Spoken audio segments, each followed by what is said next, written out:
To create Google headers in Canva, you're going to need to create a design and customize the size. I found the best size works is 6 by 2, well, inches. Make sure you change it to inches first or it'll reset your sizes. So 6 by 2 inches, and then create new design. Once you're in Canva, you have so many options.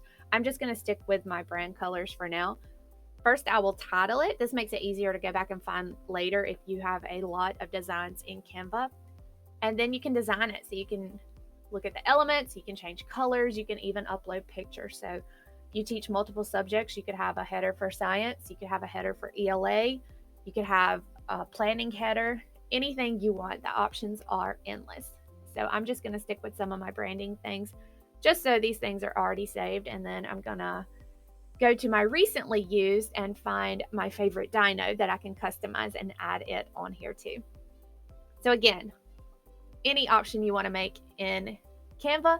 And again, you can create these. I have another video where I show you how I created it in Google Slides, but I like to use Canva more just because of the options I have of customizing. So I figured I would make another video on how to make headers and show you this one in Canva. So let me finish up my dino, and then I'm going to download it and open up Google Keep.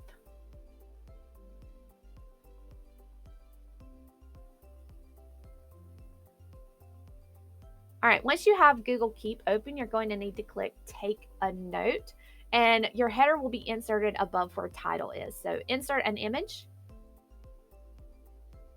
and there it is. It fell down below, so I'm going to pin it so that it's up top with this note. You can see you can also set reminders on your notes, and the other options are still there even though it has a header. So just to show you how this looks in Google Keep, I'm going to add some text to it. Just make up a to-do list of things I need to do before school starts back and type those out with check boxes. And then when I click off of it, it's going to show you how this sticky note will look against the backdrop of Google Keep.